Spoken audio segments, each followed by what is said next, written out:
It'll be just a minute or so.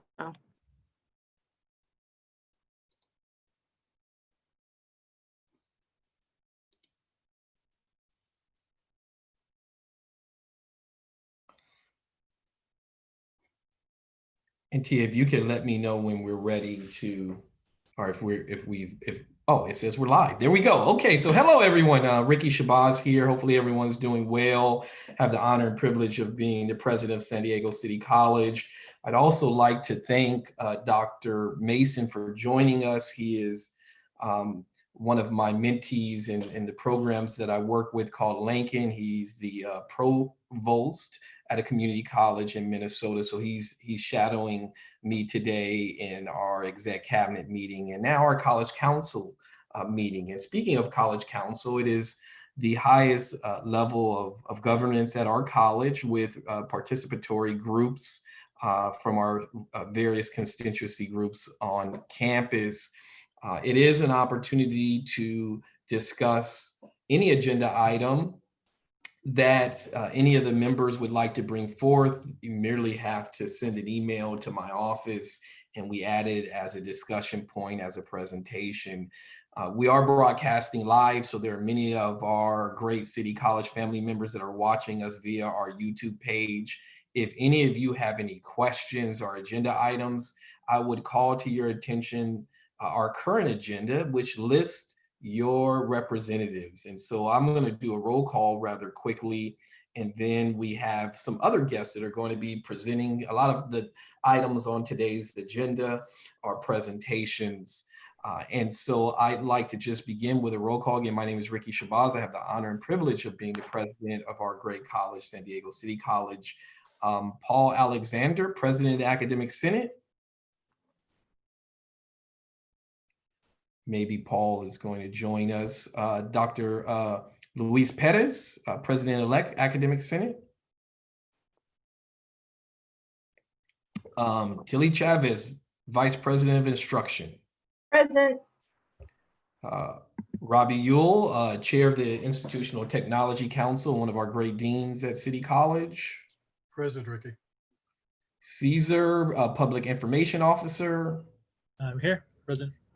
Denise, Vice President of Students. I'm sure she'll be joining us. Dr. Susan Murray, Dean of Institutional Effectiveness and the Chair of MPROC. Present. Dr. Jocelyn Heel, our supervisory, better known as SPA representative. Good afternoon. Present. Jeannie Tyler, another one of our deans and our administrative representatives. Good afternoon. I'm present. Nadia, the chair of chair, or what is also known as the president of the chair's cabinet. Present. Destiny Munoz, our new Associated Students president, or She sent her regrets. She had to work today. okay.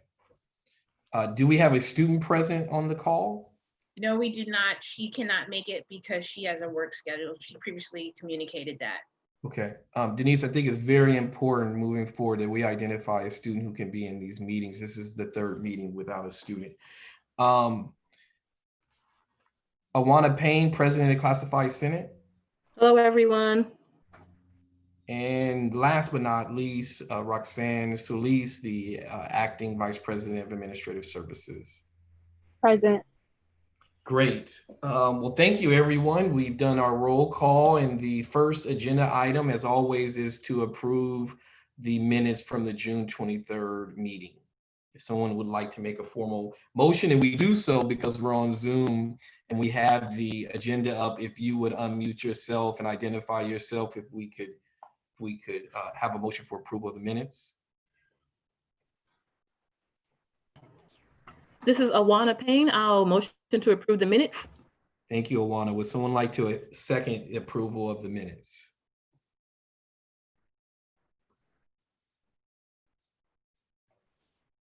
This is Robbie. I'll second. Thank you, Robbie. I was just about to say, don't be shy. And someone can approve the minutes. We've got a first and a second. Any discussion on the meeting minutes from June 23rd? Hearing none, all in favor indicate so by saying aye. Aye. And I hate to do this via Zoom, but if there's anyone who would like to abstain and/or not approve the meeting minutes, if you would unmute yourself, and indicate so that we can have it down for the record. Hearing none, motion passes. And I am very excited about our first presentation. I want to thank our colleagues from San Diego State for considering us as a microsite. And I'm going to turn it over to our Vice President of Instruction, Tilly Chavez, to introduce our guests. Thank you, Ricky. And I think who's the one that needs to share the screen? Do we have, Shara, is it you or who's going to be doing running the PowerPoint? If you want to, if you can enable Joe Brock, I can do that.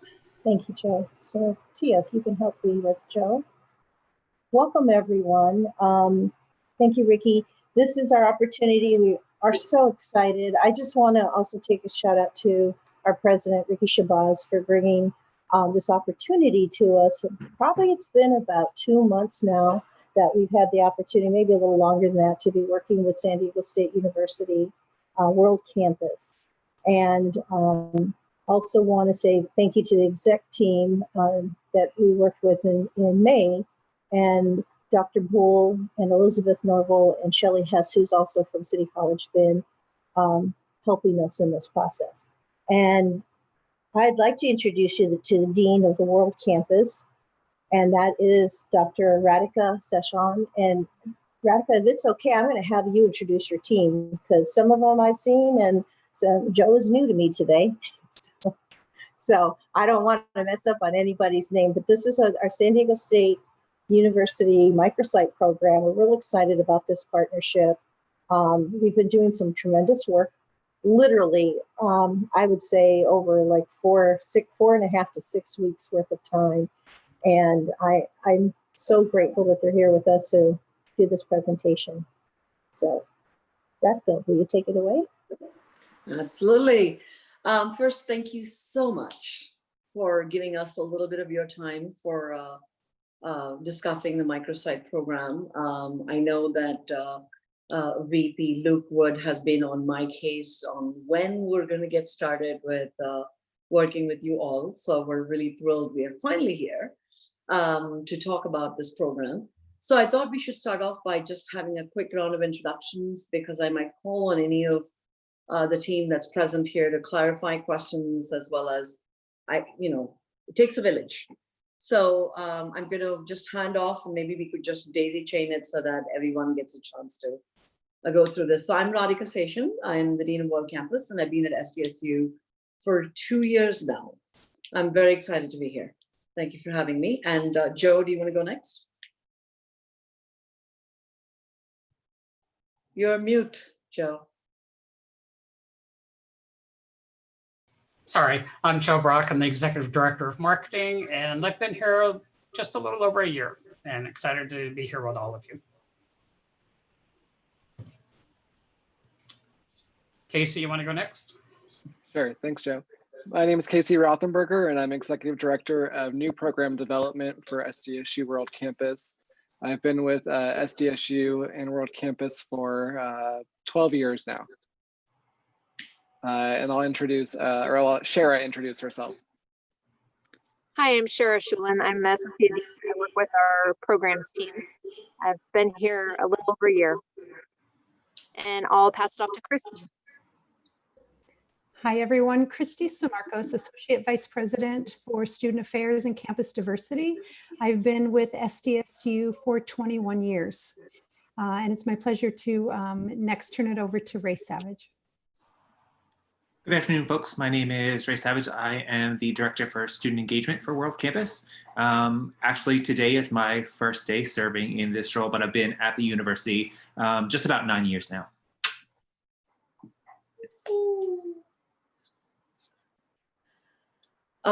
Anyone else? Is Teresa, are you here? I am, yes. I'm excellent. And I am the Director of New Programs, working on Sharon Casey's team. and I specifically am handling these microsite programs. I'm freshly back from maternity leave. This is my second day back, so like Ray, we're fresh-faced and ready to go on this. So I'm still getting caught up, but excited to hear what this is all about. Did we miss anyone? No, Erin couldn't be here today, so that's why she's missing for the City College team that's been working with us, but she sends her regards. So as you can see, we are very serious about doing this and doing this right. So, and we have representation from every part of, at least the parts of SDSU that have a very clearly aligned mission with what we are trying to do together. The academic programs are also on board, and as you'll see in a minute, which ones we're working with. But I just want to say that whatever you have been doing with San Diego State to date, it's been a great relationship, and SDSU has some phenomenal local relationships. I just want you to know this is a whole different thing. So it's a wonderful complement to everything else that we work on together. So having said that, I'm going to plunge into the slides, and feel free to either interrupt or we can go into the details later. I'm just going to touch upon the slides because Tilly, I want to make sure everybody here and anyone else needs to get a copy, has access to the slides. Is that something that we can? Yes, I think they were already sent out, but we'll send them Okay. out again. Thank you. Perfect, perfect. Thank you. So the first slide simply says, what is our microsite program? And essentially, it is a program that allows a customized local extension, if you will, of a program that we already have running online. And sort of the last mile is a very close partnership with you and your students, if you will, to ensure that the students that we serve get a seamless experience of an SDSU degree in a combination of online and on-site formats. Next slide, Joe. How does this work? So the interesting thing about what we're trying to do is retain the elements of what we already do with our programs, which is the accreditation, the faculty, the instructional content, the approved degree, the services that go with it, along with SDSU's student services side, which is around tutoring and advising and providing a special focus for these students to enable them to be successful, combined with a microsite partner, namely, for example, yourselves, to just provide us with the space, the extension of the support that you already offer these students, ensure that students get the right type of advising, and to ensure that we address these students who can benefit and be qualified in these programs together. So when we say recruit and market, what we really mean is communicate, inform, and include, right? Because in the rest of the world, it's about finding students. In this case, these are the students you already have. So for us, it's a matter of ensuring together that these students are able to be successful in the program and to provide them with how many ever terms of support that are needed to get them to the point where they are qualified to enter the program. Now, I just want to say one question we hear a lot. Do you want to go to the next slide, Joe? The one slide is a thing we hear a lot is this an SDSU degree or a World Campus degree? And the answer is, it is the SDSU degree. There is no distinction because the program as it's approved for all of these possible programs that we're looking at are all approved on the basis of their existing on campus.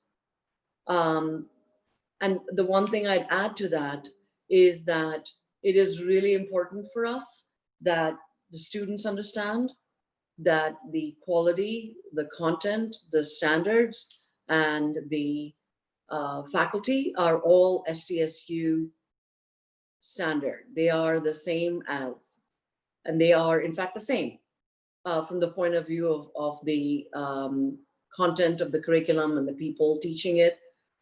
The only difference is that students get a much more intense, concentrated support because we've built into this program a 90-to-1 ratio of advising.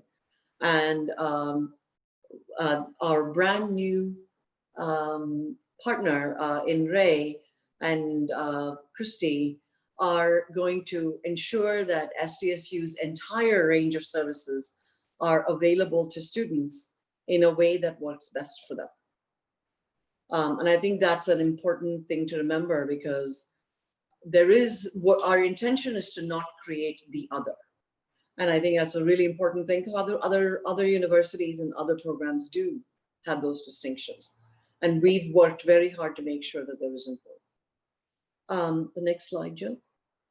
So what happens is, just like any other program, a degree program, students will fill out an interest form, meet the CSU criteria, get academic advising and counseling, apply via Cal State Apply, and ensure that available financial aid is offered and if needed, accepted. And our goal is to ensure that the student gets a very scaffolded experience in entering the program and staying in it and being successful in it, which means that there is a very tight link between the on-site advisor that is that is located when students need it on campus, but available to them at all times, virtually. And the link is between them, the facilitator who is teaching the online program, or the instructor, or whatever name, adjunct faculty member that's teaching the class. Because our goal is to ensure that at all times, every student feels that they are part of the larger university. And any other support they need is going to be extended to them by the advisor connecting back with campus. The next slide.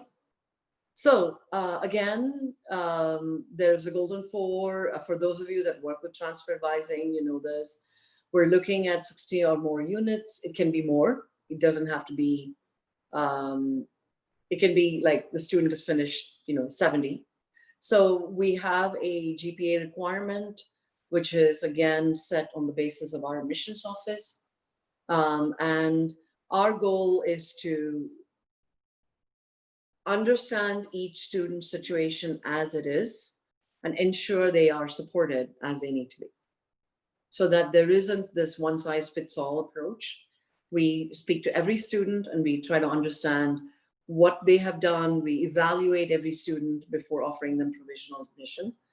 Our goal is to turn things around in weeks. I say weeks, but ideally 2 weeks, so that there is a real tight linkage between the students that you have and their ability to be successful in our programs. So that it's only fair to them that they know them as soon as they can, whether they can be successful, what the admission requirements are, and if they're missing something, work with them to figure out how they can get that done. The next slide.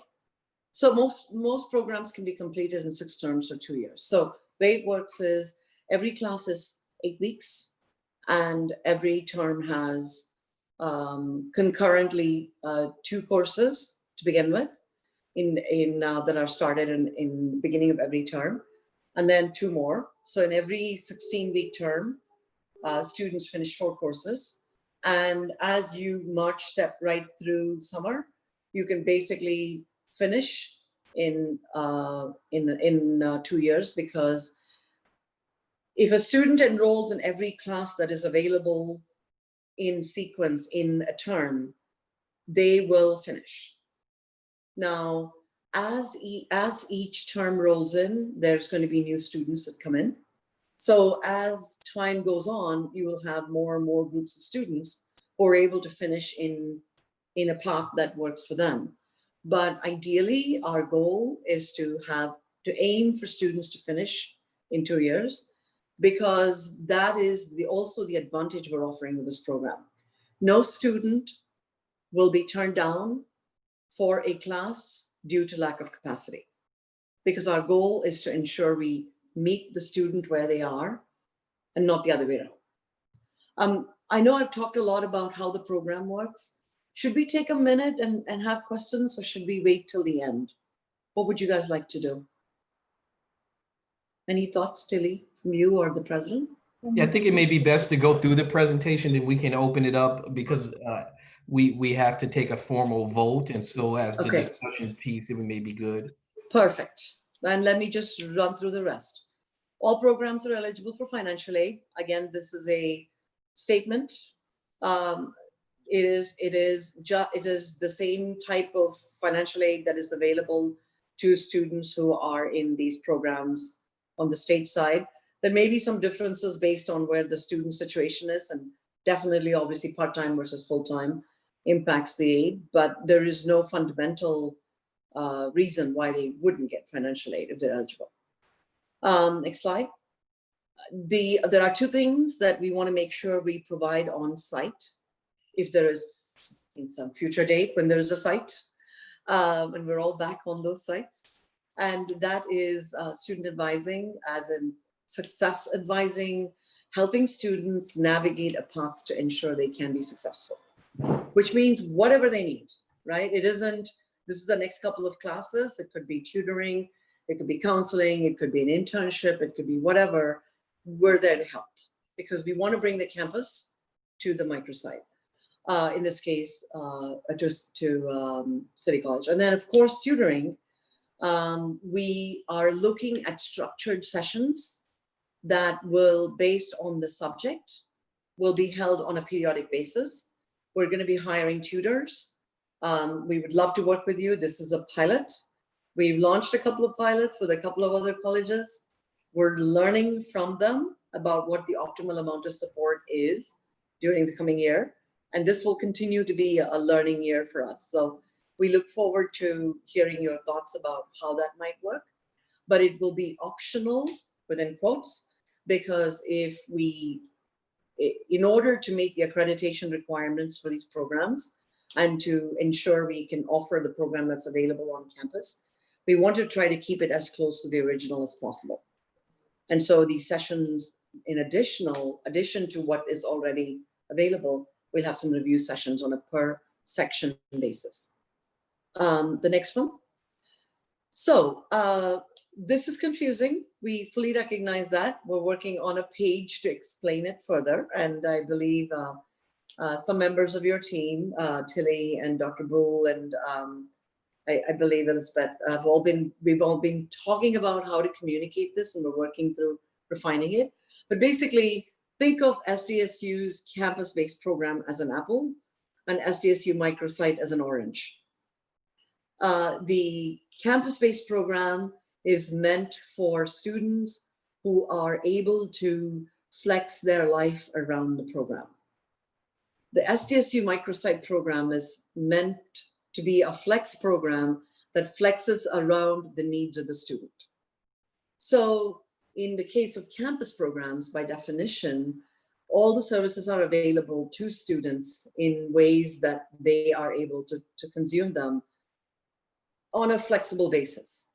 On the microsite model, we're going to dedicate and create a micro version of the services, but not compel every student to be taking 15 units a term. We're allowing them to say, okay, you take these 2 courses, because that's all you can do, and then these other 2 courses, and we're not going to be worrying about wait lists or any of that. So over time, we will have multiple cohorts running through, and students obviously can switch around in programs. But the goal is to really encourage students to finish. Because that's one of the reasons to offer capacity and training and tutoring, is to really focus on time, as I like to say within World Campus. Time is a thing. And for our students, it's lost opportunity. It's time spent in working on how to get access. All of those things we're taking care of. You just need to come and finish the program. That's our model. It's very streamlined. It's sort of one cost. And you pay when you take the class. When you don't take the class, you don't pay. So it's very much a kind of a pay-as-you-go type of a model. The next slide.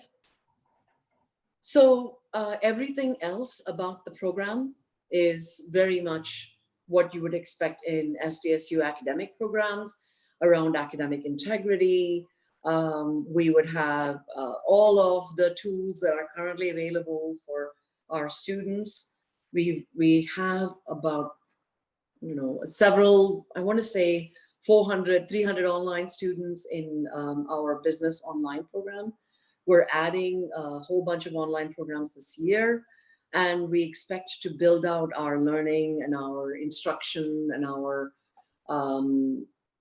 academic integrity related platforms out further this year. But the standard is pretty much what you'd expect. Next slide, please. So student services, we've talked about this. I just want to say that we have a student center, which Ray referred to and Christy's part of. Christy is one of the sponsors of. And essentially we have three parts to the student center. We have the outreach and the nurturing and the sort of the recruiting and the admissions counseling part, which we will do, and we will work with you to do it right and to make sure we reach all the students that we need to. We have a student success part where students there's no cold handoff. Students have a seamless relationship with their student success advisor who will be dedicated to work with these students. And in the middle is the actual contract related pieces, enrollment, financial aid, everything else that we need to make sure that the students are matriculated into the program. Next slide. So some of the things that we will provide in terms of marketing, again, this is start of the conversation. We will work with you on a strategy. We will provide collateral. We will obviously do outreach. We will provide content that you can use, that we can share. And then we've talked about the data sharing agreement. We will mutually exchange information on students that are able to take advantage of this program if they are either unable to come to campus or have other situations that this will make a better program for them. So there are many reasons that students might find this useful. One of which is that the program is, the instructions online and the support is personalized. And that I think is the important thing to emphasize. But we would work with you to ensure we do personal outreach for students, explain what they're doing, and allow them to share information. All right, next slide. What we would ask you to provide is support in helping us reach those students, support in reinforcing transfer advising and requirements, and then providing access to resources that are, if they need to come for the tutoring or to meet with the advisor for library and parking, etc., we work with you on it. And obviously some physical space for these tutors and success advisors who will come on a periodic basis to meet with students when that's a reality. And then there is a slide which is milestones. Essentially, we need to be out there in August. There's a lot of communication. There's no such thing as too much. And so we'll need to go through and understand what students needs, how we can reach them.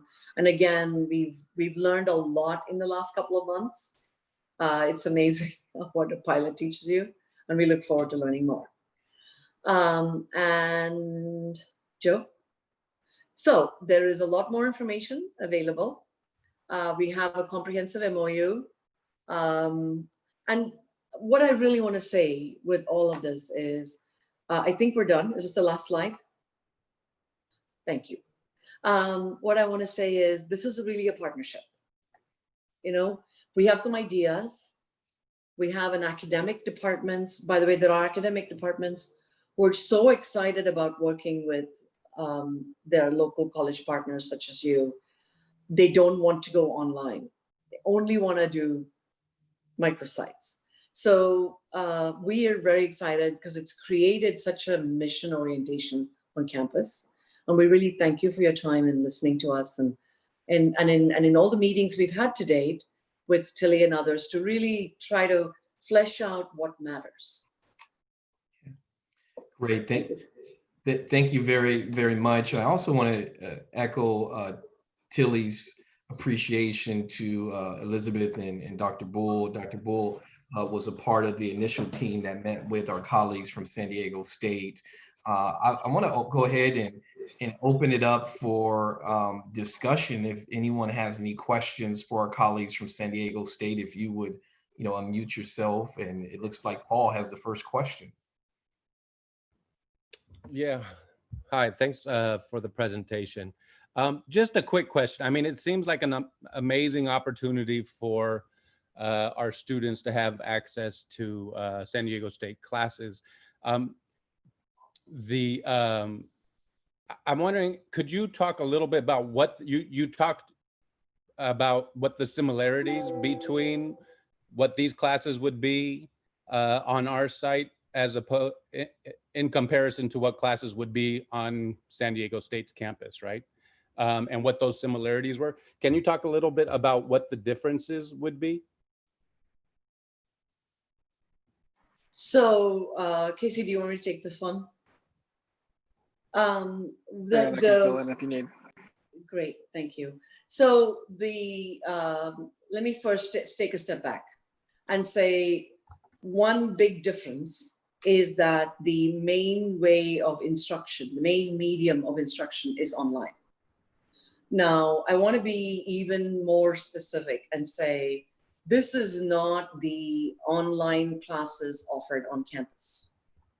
The online classes offered on campus are offered as part of a student's experience of a blend of classes, right? In the World Campus context, the online classes that we're putting together are extremely intentional. And we're in the online program we've already created for business, which has over 300 students in it now. The classes, the student experience, the quality, it's accredited.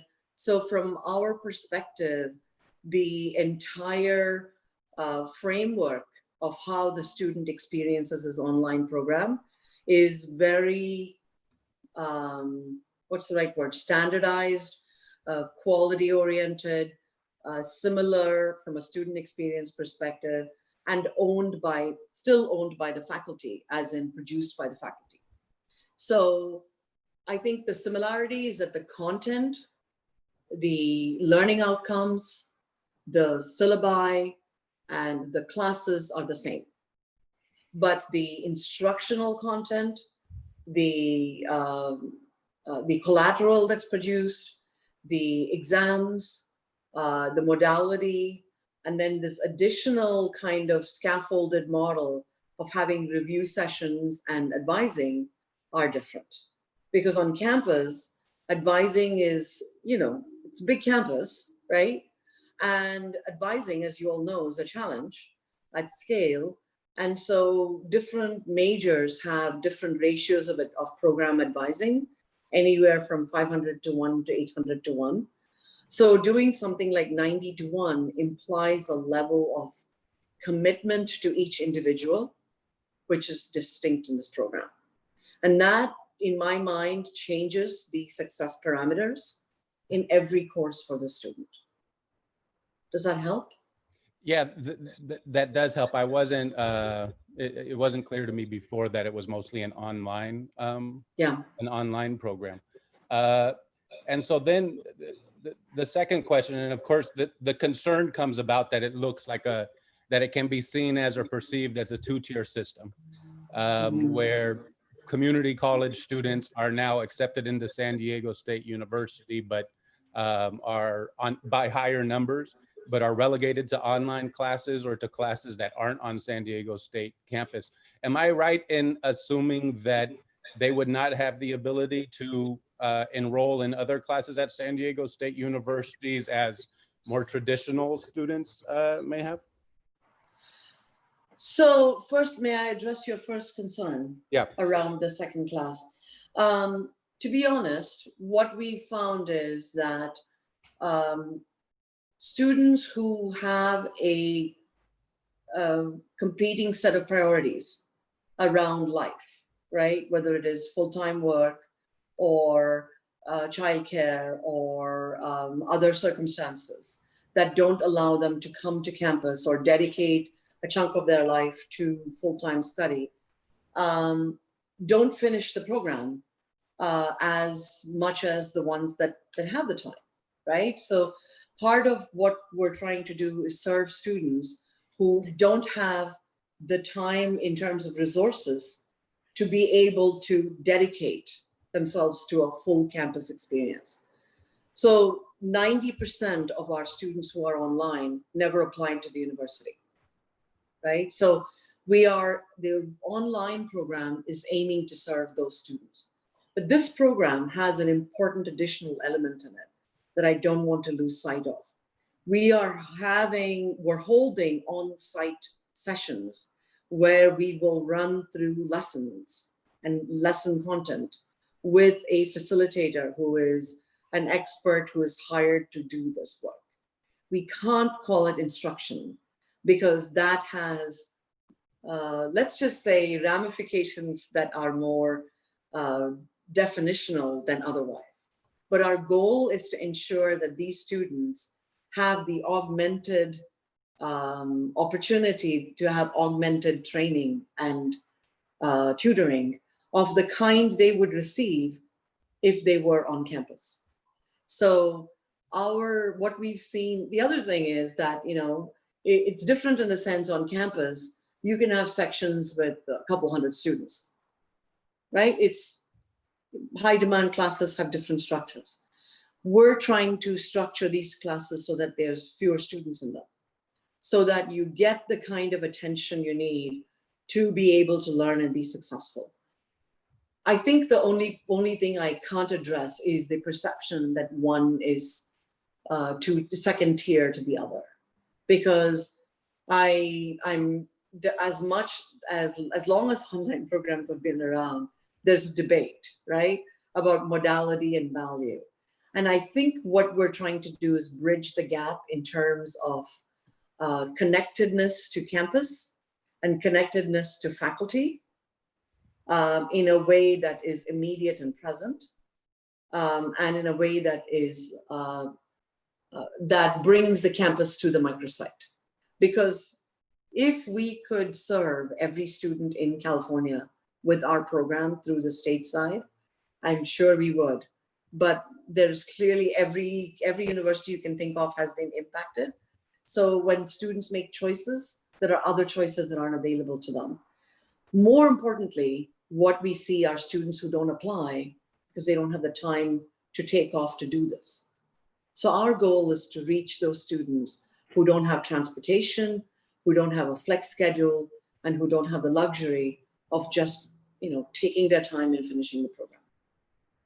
So you don't necessarily see this as an option for students who would want to apply to San Diego State University, but because of how impacted so many of the degrees are there, they would instead take one of these that are easier to get into? It's more geared, So the admission requirements are the same. So if they could get into campus, they could also get into this program. So I just want to say that I don't want the students that are admitted to think that they are somehow, second tier. They're not. But the goal here is to serve the student with a different need, right? So the idea is we want to make sure that students who cannot travel, leave San Diego, or in some way cannot afford to have a schedule that is flexible term upon term. We serve those students. And yes, if there are students who are interested in this program who didn't get into campus for whatever reason, they're welcome to apply and we would happily accept them. The point though that we're trying to make is we believe that there's a bunch of students who don't even try for their own personal reasons. And we want to make sure that we offer an alternative. And for students who don't get in and can't go to Long Beach or can't go to another Cal State, wherever it is, this is a very, not just a viable option, it's an option offered by the academic departments. I mean, I don't want you, by any means, because we are the messengers for you to, or anyone to think that this is not an SDSU program, because it is an SDSU program approved by the Chancellor's Office. There is nothing about the academic program that is meant to be second tier. We do have another question I see, and I apologize, Masa, for not introducing you. Has your term as president-elect officially started? And I need to update the agenda. I'm not sure, Ricky. So whenever it starts, it's either July 1 or a fall semester. So okay, no biggie. Yeah, well, and let's talk about that offline. I want to be respectful, but I know I see your hand up, so please. Good afternoon. I have a two-part question. First one is, what if a student decided to change his or her major to something that is not offered at microsite? Is it possible? If so, what would be the process looking like? So currently, and again, I'm going to have my screen on Casey so that you can raise your hand if I'm saying something that's wrong, Casey. So I apologize. You know, we're just basically like building this house, okay? Laying the tracks, the train's moving forward. So welcome to the new world of higher education. So we currently admit students into specific programs. Our goal is to allow the student to continue in that program. Now, what I don't know is what freedoms the student has to go through other channels to appeal to switch majors and get credit for courses. I suspect being a balance will be something we find out on a case-by-case basis. Did I say something wrong? Anyone from SDSU? Did I say it correctly? But correct me if I'm wrong. Yeah. These are a cohort-based program. So students, like many other cohort-based programs across the country, come in expecting to finish in their said program that they declare because they're applying to that program, which is a tad bit different than a entering freshman who goes to the college undeclared and doesn't know what they want to major in. Yeah. Thank you. And I'm sure most of us are familiar with cohort-based programs. Masa, you had a follow-up or second? Oh, I was just gonna say that with the added feature that the students can slow down if she or he needs to take smaller number of units, or whereas cohort system seems to have like an expectation that you have to be enrolled at certain units. But what I heard earlier was that they can slow down to smaller amount of units and just go take what he needs to do to adjust to life situations. Is that correct? Yeah, yes. And you guys are so incredibly sharp. I need to get my legal eagle boots on here, you guys. Shara's smiling because it's a conversation she and I have had many a time. So the way it works is the following, right? We need 25 students to make up a class. If you think about classroom experience, you don't want to have a class of 5 students, right? First, it's not going to serve the students. Second, it's just not going to be enriching for anyone. And mostly, we also need to consider that this program, because it's offered through a different model, it's not subsidized by the state, which means we're guaranteed to offer any class we like because we're not subject to state budgets, but we also need to ensure every program is viable, right? So it's freedom and it's accountability. So I would say students do have flexibility. They can decide to take fewer classes. Our recommendation is that they stay in STEP. Now, the first year is the hardest one, right? When we're building up the program because we have 25 students. And if half the students don't show up, you have a class of 12 students, right? So the first year, you want to make sure you have at least 25 students in the class. But as you enroll students in every term, you're soon going to have enough population of students that there's multiple classes on offer, and those classes will have at least 25 students in them. So I don't have a concern about flexibility. But I would say that the intention is to encourage students to stay on track and finish, because time is a thing, right? And every term that you slip or you don't finish is one more term to make up. And we're going to have a set of classes offered, and we'll have like a set of prerequisites and then a set of other classes. right? And then a set of electives. So we want to make sure that you're in one of those groups so that you don't drop out and end up having a term where there are no classes offered. So those are the kinds of considerations that will become less of an issue because there'll be more students to serve. But the whole point behind having a 90-to-1 advising ratio is to advise every student to stay on track. We want students to finish. And we have time for one more question, and then, you know, again, I want to thank our colleagues for presenting this opportunity, and we'll bring it to a vote. Are there any other questions?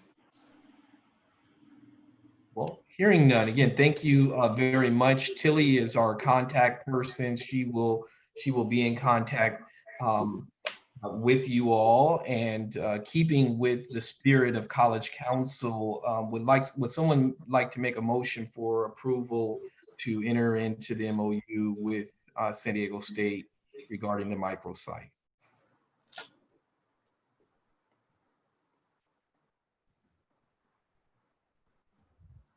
This is Tilly. I'd like to make a motion that we enter into a partnership with San Diego State. Thank you, Tilly. Is there a second? This is Robbie. I'll second. Thank you, Robbie. Any further discussion on this matter? Ricky? Yes. Dr. Shabazz, this isn't going to require any money from the City College. Sorry to be so blunt and direct in the question, but there's no money coming from City College for this, right? You didn't tell them about the $1 million, Ricky? Yes, the $1 million San Diego State was going to provide us to offer this program on our site. See, Paul, that put a smile on your face. Well, I heard there's some new real estate in Mission Valley that, you know, perhaps we could share.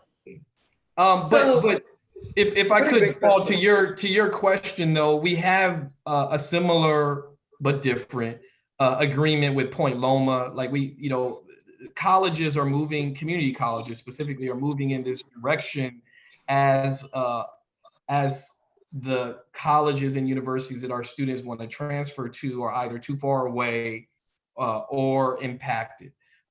Your question earlier is a very good one on a number of levels, and that is when you look at the data of the number of our students who are not admitted into San Diego State, along with all the other colleges and students who try to transfer to San Diego State, it's not necessarily San Diego State's fault, it's our funding process. So this is another pathway into San Diego State that would not be available to our students looking strictly at the numbers that are turned away every year.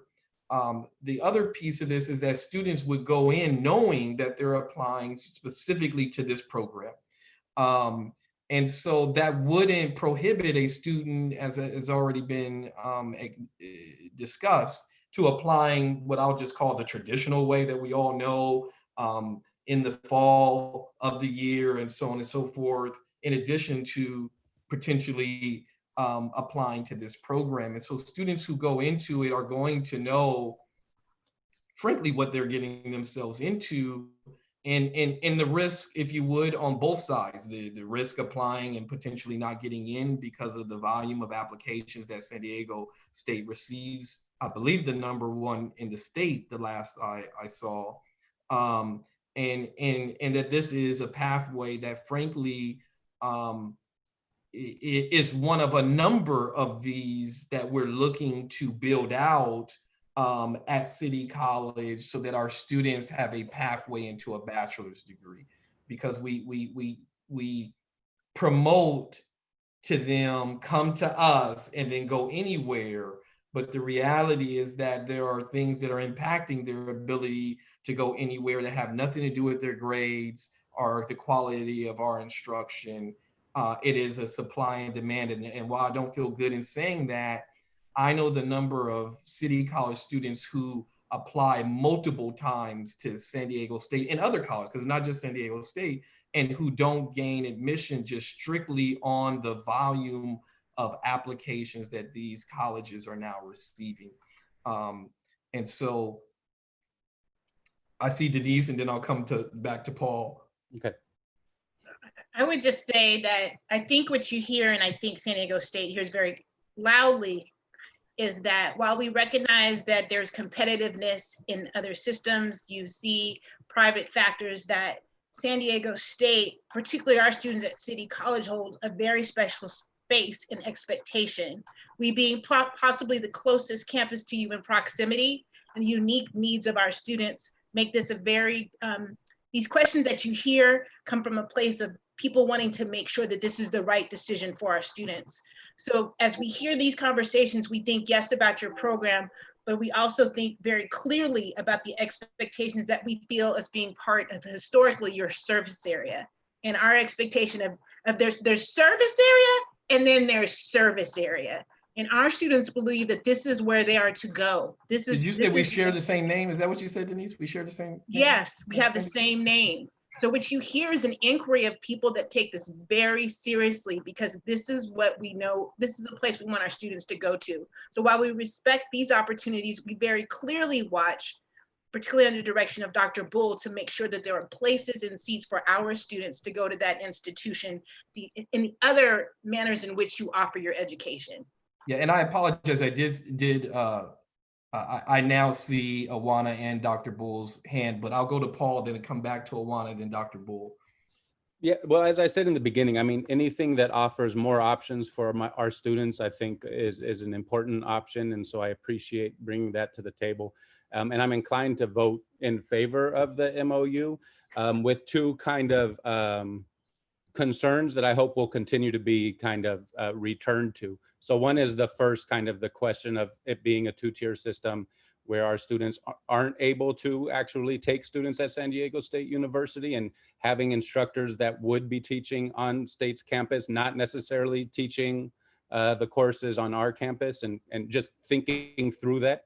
And then the second one would be that hopefully we're tracking the amount of students, and this I think is where Dr. Bull would be coming in, that are already being accepted into San Diego State University, and make sure that that number does not decrease after this program is put into place, and hopefully would continue to increase. So those are my two kind of qualifications that I hope we continue to have discussions. I know, you know, as many of these votes, time is of the essence. And so again, anything that gives more options to our students, I think are great, but I want to make sure we put a tack in those issues. Absolutely. And thank you. Yeah. Yes, I just wanted, I guess, to clarify and ask a question. It looks like a microsite partner, in this case, City College, would be the ones holding the space where the instruction would occur. And then if so, I'm wondering, how are the services or the role of SDSU, how will that SDSU experience be brought to the microsite partner? So I should have previewed my presentation. You guys are tough questions. So we're looking for physical space that allows students to gather with a instructor or facilitator who actually walks through the lessons. And so that basically an AV kind of an audio visual thing. So all we're looking for is that space for students to gather for a session once a week. Everything else for that session, whether it's lessons or any other kind of enabling equipment or software or anything else we might need, is all going to be our responsibility, and we'll work that out. So I just want to say this is a facilities comment, not a services comment. So please give us a classroom once a week for a couple of hours, that kind of thing. Yeah. Does And again, that clarify? this is already happening with other universities at our college. And it's in many instances, it's no different than concurrent enrollment, where we go into the high schools. We're kind of pressed for time. I see your hand, Jeannie, but we're gonna have to fast track this because we've got two other presentations. Dr. Bull. I just want to say that, Paul, your questions me and Elizabeth asked initially, the two-tier system, that's a very important question, especially as a counselor. If I'm advising a 2.7, 2.8 sociology major, do I advise them to go the traditional quote unquote route, or should I, recommend them to apply to this route? And so, they guarantee that there's not a two-tier system, that they're actually able to move the application manually over. We've had that for our online business program. The business program online, as you know, you can't apply to it and apply to the regular program, but they're able to manually pick it up. But the way it's set up with the CSU, Cal State applies a statewide system, but they've offered the intimate resources that they're going to put behind this to make it more adaptable for our students. So that's the high level of communication that our department and SDSU are going to develop. To your second point, it gives a foundational advantage to our traditional students who are being redirected to Chico and Humboldt and Long Beach and phenomenal CSUs, but they want to live and work in San Diego. They have roots here. So this provides, I think, I support it 100%. And I know Elizabeth is working on the MOU parameters, but I encourage that, some of these questions we did have and we kind of fielded it, and I appreciate the concern. But looking at meeting consistently and emailing consistently with students who have been redirected or readmitted to other areas that don't want to leave, and having to wait a year, 2, 3, 4 years out, and they could have graduated by now, this is an excellent opportunity. Thank you. And Jeannie, I apologize. We're going to need to bring this to a formal vote because we've got a couple other things to go on. But I would, if you've got a question, please email Tilly and we'll work to get the answer to your question. So we've got a first by Tilly, a second by Robbie. All in favor indicate of approval for this MOU with San Diego State as a microsite. Indicate so by saying aye. Aye. Aye. Anyone, and I hate to do this, but this is the reality of Zoom. If anyone is in opposition or would like to vote against the MOU, if you would unmute yourself and indicate by saying your name so we can have it for the record. Going once, going twice. Well, again, we appreciate everyone, our colleagues from San Diego State. Tilly will be in contact, and I'm going to move us further on the agenda. And I see Chida, who has the next presentation. Chida is working with. Thank you, Radhika. I just want to say thank you, President Shabazz, Tilly, Dr. Bull, Elizabeth, and a special thank you to Paul. Continue to keep us honest. Our goal is to do the right thing. Absolutely. We appreciate it. You all enjoy the rest of your day. You too. Bye. Bye. Thank you. Next up is Chida, and Chida is working with the City College Foundation about a project that I'm very excited about. We've had to postpone it a couple of times due to this virus and the environment of working remotely. But I wanted Chida to come and present very quickly on the project that she's working on so that everyone at least has knowledge. We're giving you nearly a full year, a little less than that, advance notice so that folks can be aware of the project that Chida's working on. So Chida, the floor is yours.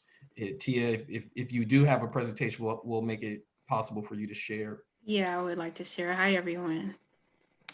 Let's see here. Okay, can you guys see that? All right. Absolutely. Yes. Okay, so I have been tasked to create an amazing alumni engagement experience. Thanks to the coronavirus, we've had to explore some different options. Ricky and I spoke about this. Yeah, should I say first, Chida, that you are also an alum of City College as well? Like kind of, sort of, yeah. Classes at City College? Yes, I am. I know the campus well. Yes, I am. And I'm glad to see a lot of the changes, the great changes that have taken place. So it's really cool to be working on this project, this event. So when Ricky and I last spoke on the 15th of June, this was after a committee meeting, which was on the 11th of June. And so he gave the okay, the nod that we could move forward with creating or looking into a virtual version of this event. What we were tasked to do through the alumni engagement event was to share the extensive renovations of the A building and its focus. Wait, my screen's cutting off, hold on.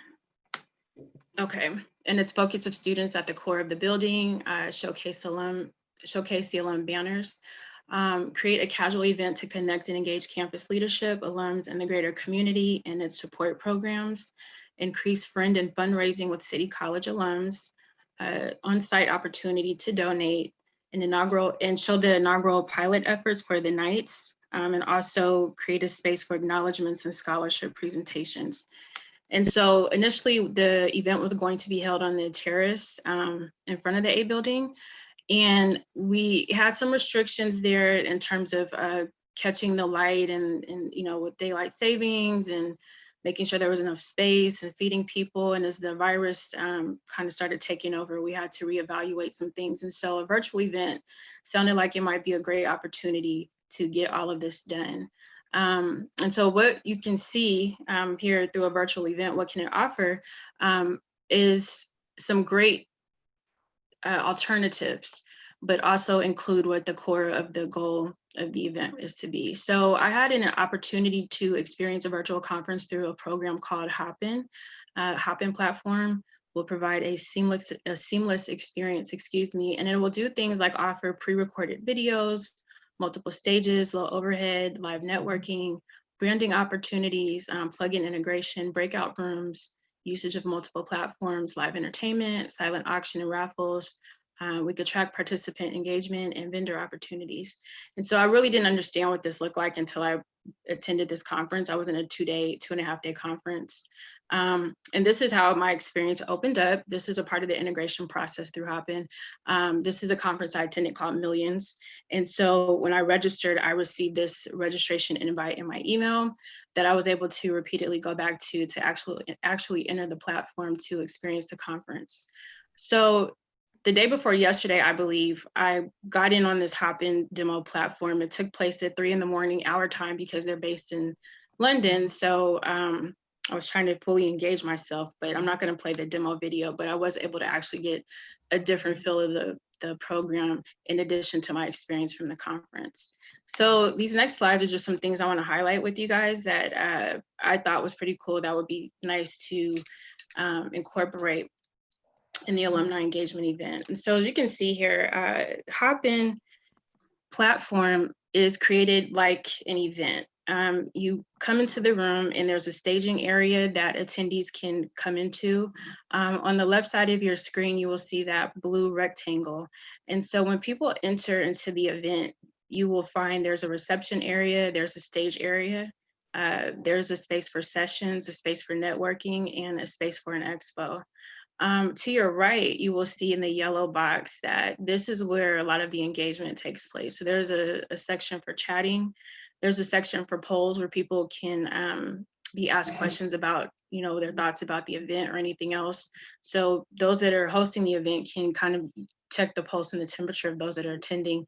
And then the people section is where people can actually kind of go offline and have conversations. They can actually video chat with each other. So I guess the equivalent to stepping outside the room of a workshop session and talking to someone. So on this slide, I showed you the live session, and I didn't point out that the gentleman in the center would be the equivalent of your main stage speaker. That's where the person would show up at.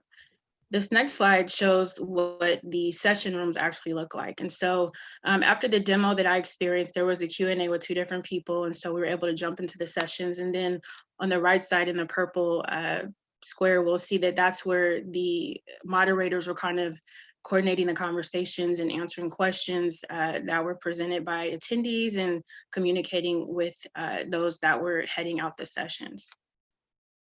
Underneath that, in the circle on the left where it says sessions, underneath there was networking. I got to experience a networking opportunity through the conference that I attended. And what was really cool about that was that we were able to do some kind of like speed networking. And so when you click networking, your camera would come on. It would ask if you were ready to actually engage with people. And so you would have about 3 minutes to network with individuals from their camera to yours. If you would look, and I didn't mention this in one of the first slides, but on the top right, you'll see like a small version of my profile picture. That's when you, where you can go to actually set up your profile. So the great thing about this is while we were networking, I was able to send the other person my contact information that I already set up in my profile. So it really eliminated me trying to write down and communicate, what's your contact information? Where can I find you? Everything was listed in my profile set up. And even after our networking sessions, I was able to go back and the program captured all the people that I actually networked with, so I could go pull all their information at once. Here is another view of the sessions. And so you could have up to 10 panelists or moderators presenting on the screen. In the sessions. If I could real quick, and I apologize because the group here probably doesn't need that level of detail about the software more than that you're planning the alumni engagement event and kind of dates, and that's my fault. When we come to the foundation board, they'll level of detail. But if you can focus more on the event that you're planning, and how the folks who represent faculty, classified professionals, managers might be able to partner with us to promote the event as it gets closer. Okay, so the great thing about this platform is it allows for an expanded opportunity of what Ricky was talking about. With this, we won't be limited by time and constraints, so to speak, but there is an opportunity to do extensive fundraising through this platform. The plan was to integrate a program called Give Lively, where we could actually fundraise on social media platforms and within the event itself. There are a lot of branding opportunities here. And so with the different breakout rooms and the presentation styles available, people that are a part of the institution, be it corporate people or alum in different settings, they can come and participate in this and have some visibility and presence through the event.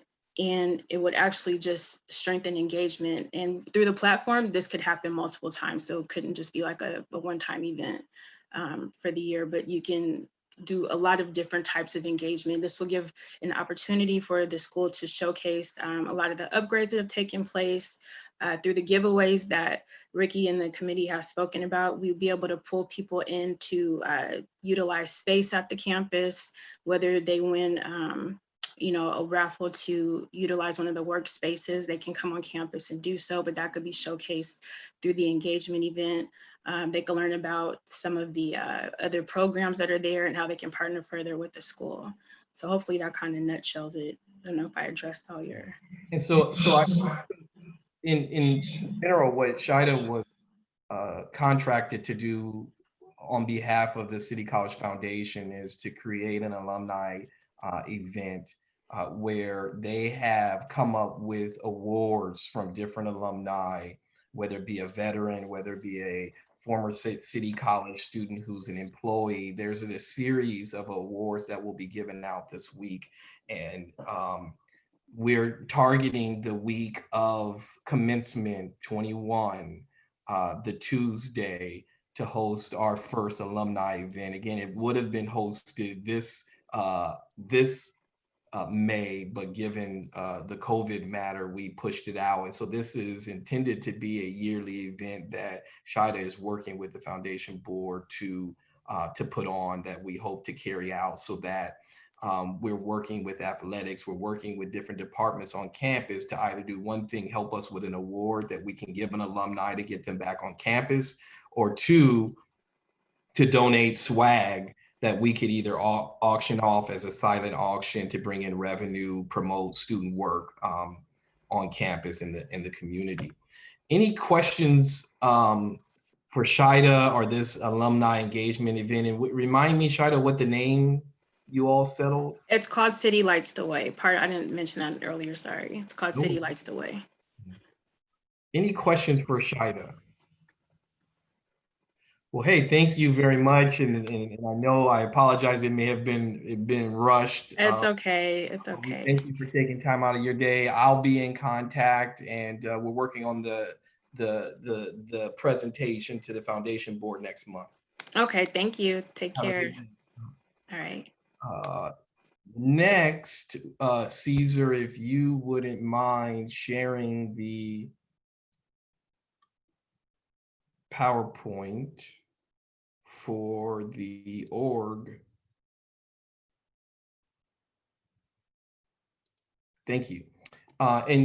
This is our second review of the reorg plan. It was presented at the last College Council, was also presented in the two-day summit. I want to thank everyone who attended the two-day summit. And so we're bringing this back to you. We'll go through it quickly so we can spend more of the time on the discussion.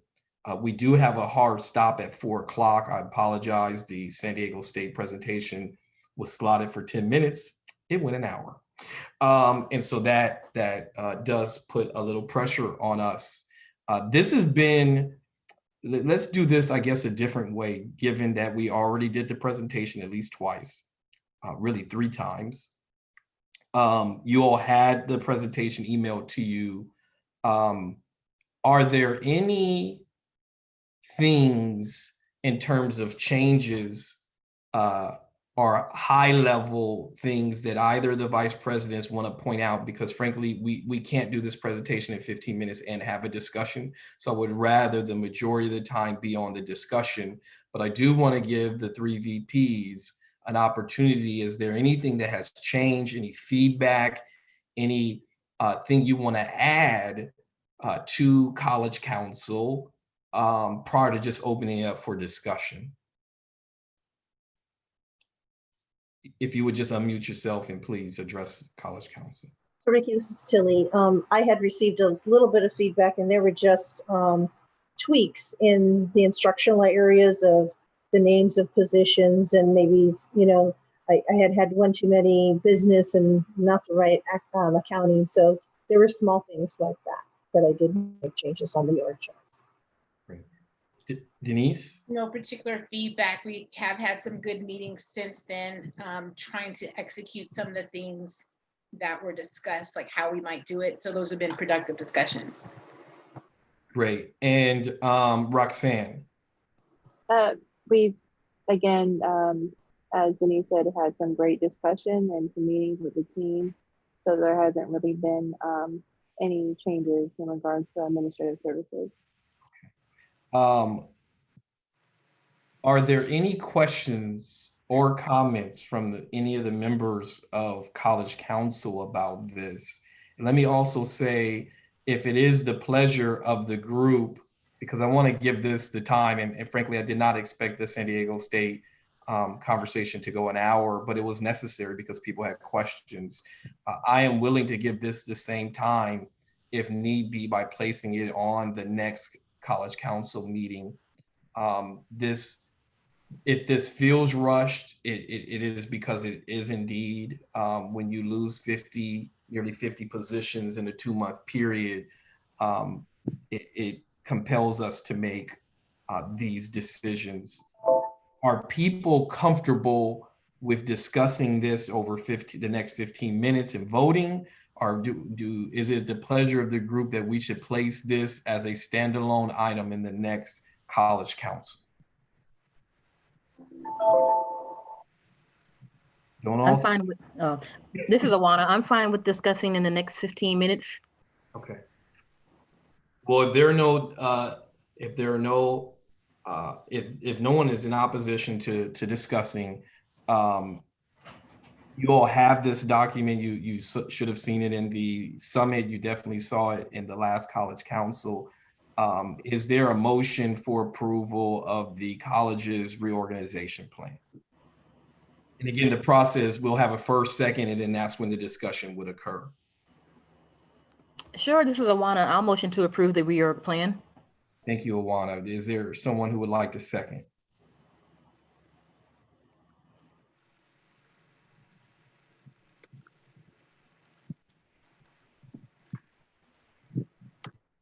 This is Caesar. I'll second. Thank you, Caesar. 2 brave souls. Thank you both for the first. Any discussion? If you would unmute yourself and identify yourself, we would love to have a discussion or answer any questions that anyone may have. This is Awana real quick. I just, at least on my end, I think it was slide 2 and 3, looks like the same slide. Caesar, can we slide forward?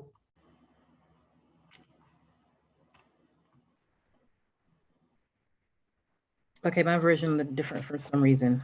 Okay. Caesar, can you send out this version of it to That's what I everyone? got. That's weird. Send out this version just right before today's meetings, so they might be looking at yesterday's. I thought I downloaded today's. Okay, thank you. Well, no, thanks, Awana, for pointing this out. We don't want to do a bait and switch or be perceived as doing one. So it sounds like Tia sent it out just prior to the meeting or today. But it should be the same exact format as was presented at the last meeting and at the planning summit, which let's go through it rather quickly, Caesar. So slide 2 just talked about the implications that this is being primarily done because of either the state budget or the SERP and vacancies. Let's go to the next one. This talks about the numbers of positions. You all have seen this a number of times throughout the year. Let's go to the next one. We're just going to go jam through it. This is the release time that was hitting the GFU budget that we've addressed a number of times. Next slide. That Nance's and these areas are being reduced to only these areas, which is primarily going to be on categorical funding. But even those, I've now requested to see a work plan for every Nance. We have to know that that person actually has something to do, folks. Next slide.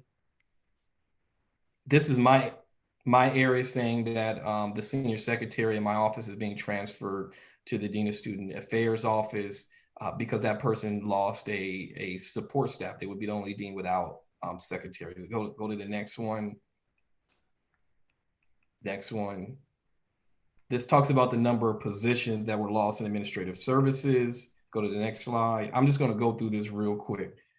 This is where the impact of those areas. Next slide. This is primarily saying that the hours of operation are going to be adjusted to not be evening. Now I'm going to be meeting with the managers. We're going to try to do at least one evening a week. Go next slide. This is the number of faculty lost and the classified folks impacted. Next slide.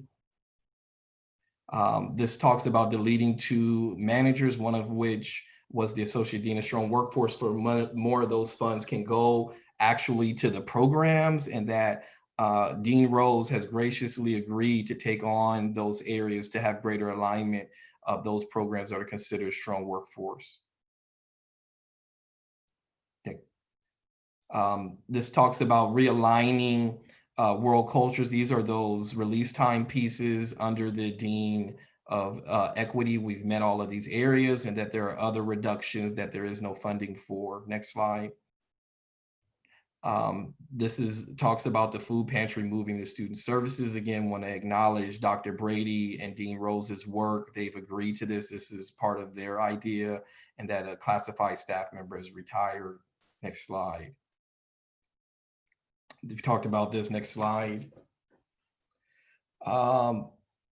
Again, this goes into detail about the faculty who retired and the impact, and that we are dedicated to figuring out the theater position piece because that person actually resigned and left a vacancy. Next slide. Next slide. Next slide. I want to get to student services. We're continuing to look at the no, you can go forward. Just there it is. This is the impact to student services because even though we're talking a lot about general fund, restricted budgets are also being and this is the impact. So we have a counseling chart that shows that there's a loss of somebody in it, is what I'm saying. Denise, would you like to make a statement? Can you? Okay, I'm just trying to check. Denise? Ricky? is there something you would like? Yes.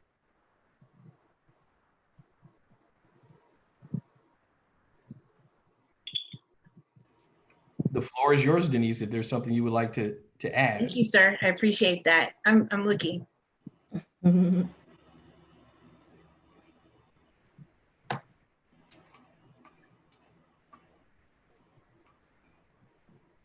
Can you go to the page up, please? And go to the page down. And the page down below that. I don't see the change. There was a question and I don't see it. Perhaps somebody else could kind of clarify because I don't see, there was a question that was just raised to me. That's why I'm saying that I don't see it when I look at it. Okay, proceed. Okay, let's go ahead and open it up. Can we stop sharing? Everybody has this. Are there any, so we've got a first and a second. Are there further discussions? And certainly, Denise, if you want to clarify your concern. Any other discussion? I just wanted to mention, Ricky, on some of these positions, people are asking, like, when is it going to happen? I think it depends is a really good answer on that. When is that going to happen, Tilly? Once this gets approved and some of these positions of people moving, et cetera, people are asking, when is that person going to be available over here, over there? I didn't know if you would like to address that. Yeah, so everyone is in a different situation because there are, we're a collective bargaining agreement. For the classified, I can tell you that a person has to be notified by 10 days before the move. And so we would obviously want to meet with that person. And, we're also in the summer and working remotely and the host of things that you all are aware of. And so we would move as expedient as possible. We really have to be very careful that we follow the collective bargaining agreement. That is what is driving this entire process. Any other questions? Okay, hearing none, all in favor of approving the college's reorganization plan, if you would indicate so by saying aye. Aye. Aye. Aye. Would anyone like to either abstain and or vote in opposition? If you would indicate so by just unmuting yourself and stating your name so that we can have that for the record. Hearing none. Motion, but is that you want to abstain, Denise? You want to? I don't want to abstain. I have a clarification on the chart. That's why. Okay, but we're that I was voting. just made aware of. I'm sorry. So no, can we finish voting and then I'll come Noted. back? Call the question. Yes. Yes. So the motion carries, although Denise would like to add clarity to the point she was making. The floor is yours, please.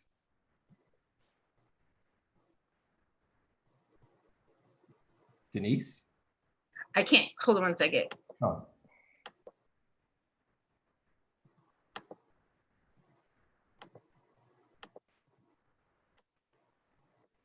Okay, sorry. Okay.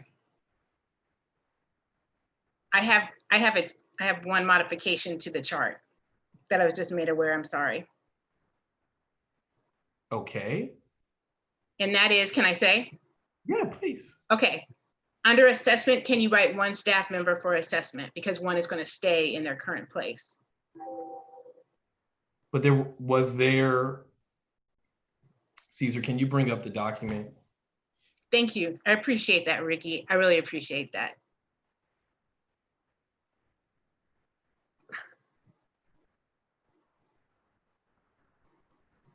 Caesar, are you able to pull up the PowerPoint? I didn't recall that there was even mention of employees in the assessment piece, Denise. No, it was clarified, and I'm going to ask that we have another, I think, Awana, are you on YouTube? No, I'm here. Slide 22. I mean, Jocelyn. Oh. Jocelyn, sorry. Jocelyn, are you on? I'm here. Yeah, I need you to point the page. Okay. Slide 22, I think. So it's the instructional, is your student services chart where at the bottom it says assessment. It says 2 staff members, but I'm trying to can the document be brought up so I can see it? Yeah, bringing it up. Where it starts with student services. a little weird. I'm trying to bring it up. Hold on 1 second. Bear with us. While we're bringing up, would you mind? 26. Oh, sorry. Would you mind, Denise? What is the So clarifying? the change is that we had debate about 2, but in fact, it's 1 person that's in assessment, not 2. So the only modification is that rather than saying 2, it should say 1. That's what Jocelyn has indicated. And I didn't even notice that either until. Yeah, no worries. But we won't get this right, so. Do we know what, Jocelyn, do we know what slide you're? No. This one right here. Well, I don't even recall, Denise, there being a reference I to didn't it. either, but she said that there was. It was in the original, unless you guys changed it. In the original document sent out earlier today, it had that assessment where Where it says senior SSA field, student services assistant 1 field, it lists 2 people. nope. It was listed where the bullets are. It had That's slide assessment. 22.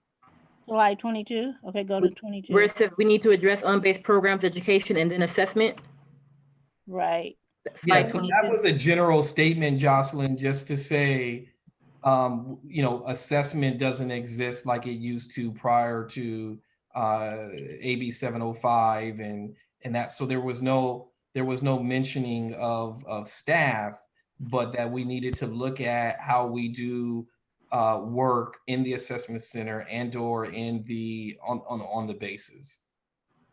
So some of what's here isn't necessarily related to staffing more than just organizational functions. Okay. So it's not indicating that it's 2 staff persons assigned to assessment and one's being moved and one isn't? Denise? Let me clarify. Please look at the chart. It would indicate on the language assessment. I'm sorry, I can't see it quite as big, but it notes 2 service assistants, 1 and 2. I asked to redact one of those from that. Right. Structure. 1 is a senior, 1 is just an SSA. Right, and it should just be the senior. Okay. So you're saying that the org chart is incorrect? Is that what I'm understanding? Yeah. Yeah. That 1 should just reflect 1. Okay. A So senior. can I ask Denise that you just send an email to the college council members with the correction, because it doesn't impact the overall vote, and we're just talking about an edit or an update that's needed on the org chart. Is that what I understand, Dr. Hill? Yes. That Yes, person didn't that is correct. return SERP or vacancy or anything like that. It's just an update needed in the actual org chart. Yes. Okay, great. Thank you. Is that, Denise, does that suffice? Yes, that would suffice. That would make that completely accurate. Apologize. Thank you. No worries. Clarity is always a good thing.